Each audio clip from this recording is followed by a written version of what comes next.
Attention please.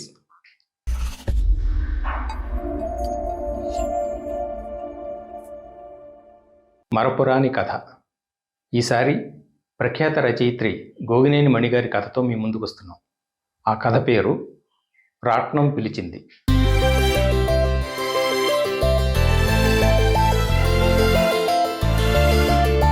ఏంటి నాన్న అర్థం లేకుండా మాట్లాడుతున్నారు? ఎప్పుడో ఎవరో ఇచ్చిన డబ్బుకి గాను ఇప్పుడు 10 లక్షలకు పైగా ఖరీదు చేసే భూమిని మన అప్పచెప్పాలా? కోపంగా అడుగుతున్న పెద్ద కొడుకు ప్రతాప్ వైపు విస్మయంగా చూశారు గోపాలరావు గారు. ఎవరికో ఇచ్చిన డబ్బు అంటావేంట్రా? మా నాన్నకి, అదే మీ తాతగారికి రమణరావు గారు ఇచ్చారు. అందుకు గాను నాన్న తన స్వాచ్ఛితమైన 10 ఎకరాల భూమిలో 2 ఎకరాలు రమణరావు గారికి ఇవ్వాలని చెప్పారు. ఆ మాట ప్రకారం అప్పు తీర్చాల్సిన బాధ్యత మన మీద ఉంది, అంతే తప్ప ఆయనకు మనమేమి ధర్మంగా ఇవ్వటం లేదు అంటూ గోపాలరావు చిన్న కొడుకు ఉద్దేశం ఏమిటో తెలుసుకోవాలన్నట్టుగా బాలాజీ వైపు చూశారు. ఎప్పుడో 30-40 ఏళ్ల క్రితం తాతగారికి రమణరావు గారు ఓ 10,000 ఇచ్చిన సంగతి నిజమే కావచ్చు. దానికి సాక్ష్యాలు రుజువులు లేవు, నోటు పత్రాలు లాంటివి లేవు. ఉన్న వాటికి ఎప్పుడో కాలదోషం పట్టి ఉంటుంది. అలాంటప్పుడు ఆయనకు అంత ఖరీదు చేసే భూమి ఇవ్వాల్సిన అవసరం ఏమిటి? ఇస్తే మాత్రం అంతకన్నా తెలివి తక్కువ పని మరొకటి ఉండదు. చర్చించాల్సిన విషయం ఏదీ లేదన్నట్లుగా తన అభిప్రాయాన్ని ఖచ్చితంగా చెప్పేశాడు బాలాజీ. గోపాలరావు గారు ఆవేశాన్ని అణుచుకుంటూ శాంతంగానే జవాబిచ్చారు. సాక్ష్యం లేకపోవడం ఏమిటి? నేను ఉన్నాగా. అయినా నాన్న కూడా తన వీలునామాలో రమణరావు గారికి 2 ఎకరాలు ఇవ్వాలని స్పష్టంగా రాశారు. కావాలంటే చూడు, అది నా బీరువాలో లోపలి సొరుగులో ఉంది. కుర్చీలో నుంచి లేచి నిలబడి దాన్ని విసురుగా వెనక్కి తోసి తండ్రి బెడ్రూమ్లోకి బాలాజీ వెళ్ళగానే అక్కడే కూర్చుని చేత్తో ఏదో కుట్టుకుంటున్న కమలమ్మ భర్త వైపు చిరాగ్గా చూసింది. ఏమిటండి మీ చాదస్తం? ఎప్పుడో మామయ్య గారు ఏదో అన్నారంటూ ఆ మాట పట్టుకుని అంత ఖరీదు పెరిగిన భూమిని ఆయనకి ఇవ్వాలంటారేమిటి? విడ్డూరం కాకపోతే మీకు ఇవ్వాలనిపిస్తే 10,000 లేకపోతే 25,000 ఇవ్వండి, మరీ అనుకుంటే 50 వరకు పర్వాలేదు, అంతకుమించి మాత్రం అనవసరమే. ఆవిడ మాట్లాడుతుండగానే లోపల నుండి చేతిలో కాగితంతో వచ్చిన బాలాజీ తల్లివైపు చిటపట్లాడుతున్నట్లుగా చూస్తూ, నాన్నకి ఈ చేదస్తం ఎక్కడి నుంచి వచ్చిందో అర్థమైంది. తాతగారి దగ్గర నుంచి అన్నమాట. తాతగారు ఇందులో ఏం రాశారో తెలుసా? రమణరావు గారికి 2 ఎకరాలు ఇవ్వాలని అనడమే కాదు, తన ఆస్తి నుంచి మహిళా కళాశాలకి నానమ్మ పేర కొంత, మరేదో సమాజానికట మరికొంత ఇవ్వాలట. మనం ఏదో కోటీశ్వరులు అయినట్లుగా రాశారు అని ఆ కాగితాన్ని 4-5 ముక్కలుగా చించి పడేశాడు. బాలాజీ ఆగ్రహంగా అరిచినట్టుగా అన్నారు గోపాలరావు గారు. కమలమ్మ చేతికి సూది గుచ్చుకుని రక్తం చిమ్మింది.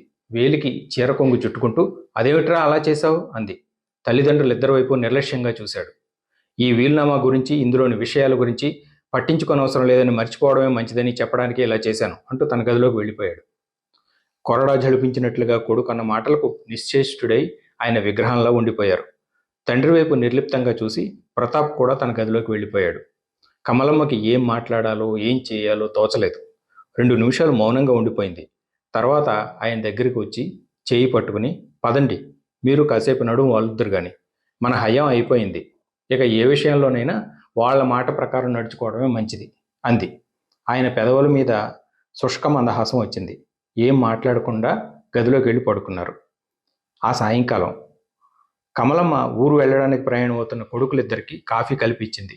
కోడళ్ళిద్దరూ 2-3 ఏళ్ల వయసున్న చంటి పిల్లల్ని తీసుకుని 4 రోజుల క్రితమే సంక్రాంతి పండుగకని పుట్టింటికి వెళ్లారు. ఇప్పుడు కొడుకులు బయలుదేరి వెళ్తున్నారు. కాఫీ కప్పుతో వచ్చి భర్తను లేపబోతూ కమలమ్మ ఉలిక్కిపడింది. ఆయన ఒళ్ళు బాగా వేడిగా ఉంది. అప్పుడే అక్కడికి వచ్చిన పిల్లలతో, ఉన్నట్టుండి మీ నాన్నకి ఎంత జ్వరం వచ్చిందేమిటో అంది ఆదుర్దాగా. పెద్ద కొడుకు థర్మామీటర్ పెట్టి టెంపరేచర్ చూసి, ఎక్కువగానే ఉంది, నా ఫ్రెండు రాముకి ఫోన్ చేసి చెప్తాను, వాడు క్లినిక్కి వెళ్ళేటప్పుడు ఇటు వచ్చి చూసి వెళ్తాడులే, నువ్వేం కంగారు పడకమ్మా, రేపటికి తగ్గిపోతుందిలే అన్నాడు. చిన్న కొడుకు తండ్రి వైపు కొంచెం అసహనంగా చూసి, మీరు ఆ రమణరావు గారి గురించి ఆలోచిస్తూ ఆదుర్దపడుతున్నట్లున్నారు, మీరు దాని గురించి పూర్తిగా మర్చిపోండి. ఆయన మిమ్మల్ని ఏమైనా అడిగితే బాధ్యతలన్నీ పిల్లలకు అప్పగించేశానని, మీ ప్రమేయం ఏమిటి లేదని చెప్పండి. మమ్మల్ని అడిగినప్పుడు ఆయనకు సరైన సమాధానం నేను చెప్తాను, ఇక మీకేం గొడవ ఉండదు అన్నాడు. గోపాలరావు గారు ఏం మాట్లాడకుండా నిర్లిప్తంగా చూస్తూ ఉండిపోయారు. ఆ మర్నాడు సాయంత్రానికి కానీ ఆయన జ్వరం తగ్గుముఖం పట్టలేదు. డాక్టర్ చెప్పిన ప్రకారం మందులిస్తూ కమలమ్మ ఆదుర్దాగా గడిపింది. రాత్రి వేళకి టెంపరేచర్ నార్మల్కి వచ్చింది. కమలమ్మ ఆయన పక్కన కూర్చుని, పిల్లలిద్దరూ లేరు, మీకేమో ఒళ్ళు తెలియని జ్వరం, నాకెంత కంగారుగా అనిపించిందో తెలుసా? ఆ పైన రాత్రంతా ఏవేమిటో కలవరింతలు, ఏమైనా కళ్ళొచ్చాయా అని అడిగింది. ఆయన చూపులు గోడ మీద ఉన్న ఫోటో వైపు మళ్ళాయి. చిన్న స్టూల్ మీద కూర్చుని రాట్నం ఉడుకుతున్నట్లుగా ఉన్న తల్లి ఫోటో అది. ఆయనకి ఎంతో ఇష్టమైనది. 2 క్షణాలు తదేకంగా చూసి, రాత్రి ఆ రాట్నం తిరిగింది, అమ్మ పాట వినిపించింది అన్నారు మెల్లగా. కమలమ్మ ఓ క్షణం ఆయన వైపు వింతగా చూసి నవ్వింది. ఎక్కువసేపు ఆ ఫోటోని చూస్తుంటారు, అందుకే జ్వర తీవ్రతలో మీకేదో భ్రమ కలిగినట్లుంది. అంతేగాని ఫోటోలోని రాట్నం తిరగడం ఏమిటి, అత్తయ్య పాట వినిపించడం ఏమిటి, రాట్నం పిలిచింది అంటూ కూడా రాత్రి కలవరించారు. రాట్నం పిలవడం ఏమిటి? గోపాలరావు గారు ఏం మాట్లాడకుండా కళ్ళు మూసుకున్నారు. ఆవిడ కాసేపు నిశ్శబ్దంగా ఉండిపోయింది. తర్వాత ఆయన చేయి పట్టుకుని కదుపుతూ, దేనికో గాని మీరు మనసులో బాగా మదన పడుతున్నారనిపిస్తోంది. అందుకే జ్వరం కూడా వచ్చింది. రమణరావు గారి గురించేనా? ఆయన మనకేమీ చుట్టము పక్కము కాదు. పిల్లల ఇష్టాన్ని కాదని మీరు ఎందుకంతగా పట్టుపట్టడం అంది అనునయంగా. కమల, నీకింతకుముందు చెప్పానో లేదో గుర్తులేదు కానీ ఇప్పుడు 1-2 సంగతులు చెప్తాను. అప్పుడు నేనెందుకు మదన పడుతున్నానో అర్థమవుతుంది అంటూ మెల్లగా లేచి దిండుకు జారగలిబడి కూర్చున్నారు. నాన్నగారికి ప్రముఖ రాజకీయవేత్తగా ఎలాంటి పేరు ప్రఖ్యాతులున్నాయో నీకు తెలుసు కదా. ఆ రోజుల్లో నాన్నే మా బంధువర్గంలో బాగా చదువుకున్న వ్యక్తి. చదువు అయ్యాక మంచి ఉద్యోగం వస్తే వద్దనుకుని గాంధీగారి అనుచరుడే స్వాతంత్ర్యోద్యమంలో పాల్గొన్నారు. ఇప్పటి రాజకీయ నాయకుల్లో అయితే నాన్న కూడా కోటీశ్వరుల జాబితాలో చేరి ఉండేవారే. కానీ ఏనాడు ఏ పదవిని తప్ప స్వప్రయోజనం కోసం, కుటుంబం కోసం ఉపయోగించుకోలేదు. రాజీపడి ఎప్పుడూ తన ఆదర్శాలను వదులుకోలేదు. నాన్నగారికి రామస్వామి గారనే ముఖ్యమైన స్నేహితుడు ఉండేవారు. ఒకసారి ఎన్నికల సమయంలో అవసరమై నాన్న ఆయన దగ్గర కొంత డబ్బు తీసుకుని వీలు వెంబడి తిరిగి ఇచ్చేస్తానని చెప్పారు. అప్పుడైనా వడ్డీతో సహా ఇవ్వాల్సి ఉంటుంది మరి అని నవ్వుతూ అంటే, దానికి నాన్న కూడా సరదాగా వడ్డీ కావాలని నువ్వు అడిగితే ఇవ్వకుండా ఉంటానా అని అన్నారట. నాన్న మంత్రిగా ఉన్న సమయంలో పార్టీలోని కొందరు ప్రముఖ వ్యక్తుల ఒత్తిడి కారణంగా ఒక నిర్ణయం తీసుకోవాల్సి వచ్చింది. కొందరు పెద్దల లాభాల కోసం ప్రజా సంక్షేమానికి విరుద్ధమైన ఆ పనిని చేయటానికి మనస్సాక్షి అంగీకరించక ఆయన తన పదవికే రాజీనామా చేసేశారు. తర్వాత కొన్నాళ్ళకే రామస్వామి గారు అనారోగ్యంతో మంచం పట్టారు. వాళ్ళ అబ్బాయిలు వచ్చి నాన్నని డబ్బు విషయం కదిపారు. అంతేకాకుండా వడ్డీతో లెక్కలు కట్టి కొంత డబ్బు అప్పుడు జమ చేసి మిగతా దానికి మా స్వగ్రామంలో ఉన్న పొలాన్ని తనఖా పెట్టాలని అడిగారు. ఈ విషయం తెలిసి మా ఊరి నుండి చిన్నాన్నలు 3 వచ్చి అలా చేయడానికి వీల్లేదని పట్టుబట్టారు. పార్టీకి విరాళంగా ఇచ్చిన డబ్బును తిరిగి ఇవ్వాల్సిన అవసరం లేదనే ఒక్క మాటతో తప్పుకోమని, లేకపోతే పొలం మొత్తం కూడా వడ్డీల కారణంగా వాళ్ళ పరం అయిపోతుందని వాదించారు. వినకపోయేసరికి నాన్నకి అమ్మనైనా చెప్పి చూడమన్నారు. మాట తప్పడం అంటే మరణంతో సమానమని భావించే ఆయనకు అలా చేయమని నేనెలా చెప్పగలను అంటూ అమ్మ మౌనంగా ఉండిపోయింది. నాన్న వాళ్ళకి కొంత డబ్బు జమ చేసి మిగతా దానికి తన వాటాగా వచ్చిన ఊళ్ళోని తన పొలాన్ని తనఖా పెడుతూ రాసిచ్చారు. నాన్న దగ్గర అప్పుడు రమణరావు గారనే గుమస్తా ఉండేవారు. ఆయనకి సొంత ఊళ్ళో ఉన్న పాత ఇల్లు అమ్మగా 10,000 వచ్చాయి. ఆ డబ్బు నాన్నకిచ్చి ఎక్కడైనా భూమి కొనిపెట్టమని అప్పటికి 10 రోజుల క్రితం నాన్నని అడిగారు. ఇంట్లో ఉన్న పంట తాలూకు డబ్బుతో పాటు రమణరావు గారి డబ్బును కలిపి నాన్న రామస్వామి గారి అబ్బాయిలకు జమ చేశారు. అంతకు ముందెప్పుడో నాన్న కొన్న 10 ఎకరాల నుండి అప్పటి రేటును బట్టి 2 ఎకరాలు రమణరావు గారికి ఆయన డబ్బుకు గాను ఇస్తానని చెప్తే ఆయన ఆనందంగా అంగీకరించారు. ఆ పొలంలో మనిషిని పెట్టి నీటి వసతి ఏర్పరిచి, ఏమైనా తోటలు పెంచడం కష్టం కాబట్టి అటువైపుగా ఊరు పెరిగి ఇళ్ల స్థలాలుగా రేటు వచ్చినప్పుడు అమ్మేయటం మంచిదని, అప్పుడే ఆయన వాటాకు వచ్చే డబ్బును తీసుకోవచ్చని నాన్న రమణరావు గారికి చెప్పారు. నాన్నగారి నోటి మాటకున్న విలువ తెలిసిన మనిషి కనుక ఆయన తన డబ్బుకి నోటు రాసిమ్మని కానీ పొలం రిజిస్టర్ చేయించమని కానీ అడగలేదు. రామస్వామి గారి బాకీ విషయంలో నాన్న ప్రవర్తన నా మనస్సుపై చాలా ప్రభావం చూపింది. ఆర్థికంగా ఎంత నష్టపోయినా కానీ మాటకు మాత్రం కట్టుబడి ఉండాలనే నాన్న నిజాయితీ, నైతిక ధర్మం నన్ను విస్మయపరిచాయి, ముగ్ధుణ్ణి చేశాయి. నన్ను ప్రభావితం చేసిన మరొక సంగతి చెప్తాను. అమ్మ తీరిక సమయంలో రాట్నం అడుగుతూ తనకు వచ్చిన పాటల్ని సన్నగా రాగం తీస్తుండేది. స్వాతంత్ర్యోద్యమ సమయంలో సరే, చాలామంది ఒక ఉద్యమంలో రాట్నం ఒడికేవారు నాకు తెలుసు. కానీ స్వతంత్రం వచ్చాక అన్నేళ్ల తర్వాత కూడా అమ్మ రాట్నం ఒడుకుతుండడాన్ని చూసి ఒకసారి నేను అడిగినప్పుడు అమ్మ చెప్పిన కారణం ఏమిటో తెలుసా? స్వాతంత్ర్యం రావడానికి 2 ఏళ్ల ముందు కాబోలు నాన్న గాంధీ గారిని మా స్వగ్రామం తీసుకొచ్చి సభ జరిపించి పార్టీకి విరాళాలు ఇప్పించారట. అప్పుడు నాన్న గాంధీ గారికి అమ్మను పరిచయం చేస్తూ రాట్నం ఒడుకుతూ ఉండేదని చెప్తే గాంధీ గారు నమస్కరిస్తున్న అమ్మతో ఆ అలవాటు మానరు కదా అన్నారట. సంభాషణ తెలుగులో కాదు కాబట్టి అమ్మకు అర్థం కాకపోయినా ఏదో అంటున్నారని అలాగే అన్నట్లుగా తల ఊపింది. ఆ తర్వాత నాన్న చెప్పాక విషయం తెలిసింది. అంత గొప్ప వ్యక్తి ముందు సమ్మతించినట్లుగా తెలియకుండా అయినా సరే నేను తల ఊపింది కాబట్టి ఆ మాట తప్పకూడదనే ఉద్దేశంతో రాట్నం వడికే అలవాటును మానలేదని అమ్మ చెప్పింది. ఆశ్చర్యంగా ఉంది కదూ.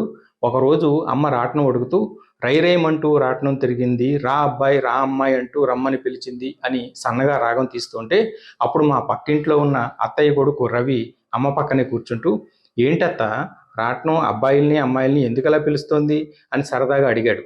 అమ్మ ఒక క్షణం ఆలోచించి, మీ శ్రమశక్తితో ఈ దేశాన్ని సుసంపన్నం చేయాల్సిన బాధ్యత మీదేనంటూ చెప్పడానికే తిరిగే రాట్నం మిమ్మల్ని పిలుస్తోందన్నమాట అని చిరునవ్వుతో చెప్పింది. తర్వాత చరణాలు అమ్మకి గుర్తు లేకపోయినా తన ఊహతో అలా చెప్పి ఉంటుందని అనుకున్నాను. అమ్మ పుస్తకాలు కూడా ఎక్కువగా చదువుతూ ఉండేది. మరి ఆ రోజే బావ తన దగ్గరున్న కెమెరాతో అమ్మని ఆ పోజులో ఫోటో తీసి తర్వాత నాకు పంపించాడు. ఆ రోజు అమ్మ రాట్నం ముందు ఏదో ఆలోచనలో ఉన్నట్లుగా కూర్చుండిపోతే కారణం అడిగాను. అప్పుడు అమ్మ తన సమస్య ఏమిటో చెప్పింది. మా ఇంటికి గంగమ్మ అనే ఒక ఆవిడ తరచూ వస్తూ ఉంటుంది. ఏవో చిన్న చిన్న పనులు చేసి పెడితే అమ్మ తోచిన సహాయం చేస్తుండేది. గంగమ్మకి పెళ్ళైన 4 ఏళ్లకే భర్త చనిపోతే ఏవో పనులు చేసుకుంటూ పిల్లాడిని చదివించుకుంటోంది. 2 పోర్షన్ల చిన్న ఇల్లు అమ్మకానికి వచ్చిందని, అది కొనుక్కోగలిగితే ఒక పోర్షన్ అద్దెకిచ్చుకుని నిశ్చింతగా ఉండొచ్చని, కానీ తనలాంటి వాళ్ళకి అప్పు ఎవరిస్తారని అనుకుంటుంటే అమ్మ తను ఇస్తానని నెల రోజుల క్రితం ఎప్పుడో గంగమ్మకి చెప్పిందట.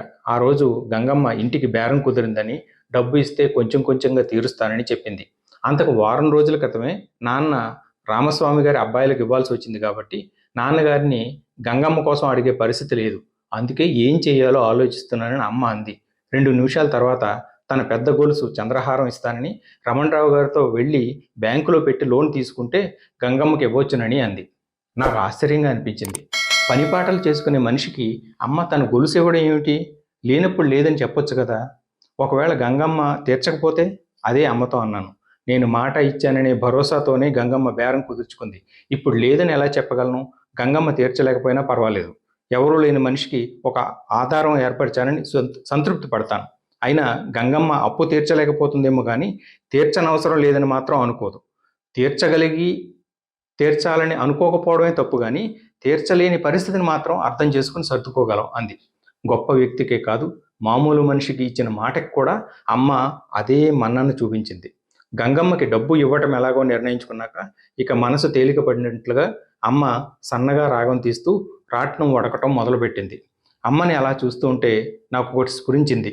నువ్వు రవిబావ అడిగినప్పుడు తిరిగే రాట్నం చెబుతున్నదంటూ ఏమిటో చెప్పావు, కానీ నాకు మాత్రం ఇప్పుడు మాట నిలబెట్టుకునే నిజాయితీ అందరూ అలవరుచుకోవాలని హితవు పలుకుతున్నట్లుగా ఉందమ్మా అన్నాను. అమ్మ నా మాటలకు మెచ్చుకుంటున్నట్లుగా చూసి చిరునవ్వు నవ్వింది. అవునరా, ఉద్యోగస్తులు నాయకులు అందరూ మాట నిలుపుకునే నిజాయితీ అలవర్చుకుంటే ఈ దేశం మరోలా ఉండదు అంది దూరంగా ఎటో చూస్తూ. ఆ క్షణం అవినీతి లేని సుందర భారతదేశ ఊహాచిత్రం అమ్మ కళ్ళ ముందు కదలాడిందేమో. అమ్మా నాన్నలు నన్ను కూర్చోబెట్టుకుని నైతిక విలువల గురించి ఎప్పుడూ చెప్పలేదు. వాళ్ళ జీవన శైలి ద్వారానే నాకు నేర్పించారని అనిపిస్తుంది. మన పెళ్ళయ్యాక అమ్మ నాన్నలు ఎన్నాళ్ళు లేరు, వెంటనే చనిపోయారు. రమణరావు గారు అప్పుడప్పుడు కలుస్తూనే ఉన్నారు. ఆయనకు ఇవ్వవలసిన దాని గురించి నాన్న వీలునామాలో కూడా రాశారని చెప్పాను. రేటు వచ్చి మనం అమ్మినప్పుడే తీసుకోవచ్చు, తొందర ఏముందని ఆయన ఎన్ని సంవత్సరాలుగా ఎదురు చూస్తున్నారు. ఇప్పుడు ఎకరానికి 5 లక్షలకు పైగా రేటు పలుకుతుంది కాబట్టి రమణరావు గారికి ఏమీ ఇవ్వాల్సిన అవసరం లేదని కొడుకులిద్దరూ ఖచ్చితంగా చెప్పేశారు. ఇన్ని లక్షల ఆస్తి వచ్చిందని వాళ్ళు ఆనందించడం లేదు. రమణరావు గారికి కొంత ఇవ్వాల్సి వస్తోందని బాధపడుతున్నారు. ఇన్నేళ్ల తర్వాత చట్ట ప్రకారం ఇవ్వాల్సిన అవసరం లేదంటున్నారు. ఎన్నేళ్లకైనా ఇవ్వాల్సిన నైతిక ధర్మం ఉందని నేను భావిస్తున్నాను. నోటు సాక్ష్యం లేవు కదా అని వాళ్ళు అంటున్నారు. ఆయన మన మీద ఉంచిన గౌరవాన్ని నమ్మకాన్ని వమ్ము చేయటం అంటే మనల్ని మనం అవమానపరుచుకోవడమే కదా అని నాకు అనిపిస్తోంది. పిల్లలు తల్లిదండ్రులకి పేరు తీసుకురావాలి, వాళ్ళ పేరు ప్రతిష్టల్ని నిలబెట్టాలి, అంతేగాని పడగొట్టకూడదు కదా. మాట నిలబెట్టుకుంటారని నీతి నిజాయితీలకు మారు పేరని అనిపించుకున్న నాన్నగారి ఆస్తిపాస్తులకైనా మనం వారసులం. ఆయన పాటించిన విలువలకు కాదా? పిల్లల వ్యక్తిత్వ నిర్మాణానికి తల్లిదండ్రులే కారకులవుతారు. మరి మన పిల్లల ఆలోచనలు నైతిక ధర్మానికి విరుద్ధంగా సాగడానికి కారణం నేనేనా? ఈ విషయమే నన్ను ఎక్కువ బాధిస్తోంది.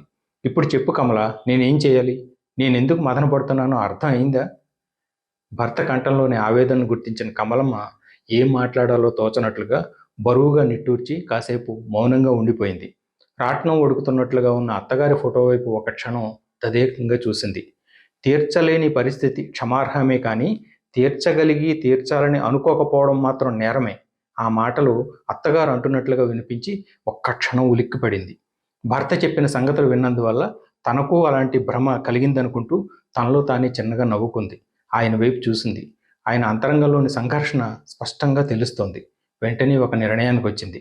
ఆయన చేతిని తన చేతిలోకి తీసుకుని మృదువైన కంఠస్వరంతో అనునయంగా అంది. పిల్లల ప్రవర్తనకు పూర్తిగా తల్లిదండ్రులే బాధ్యులవుతారని చెప్పలేం.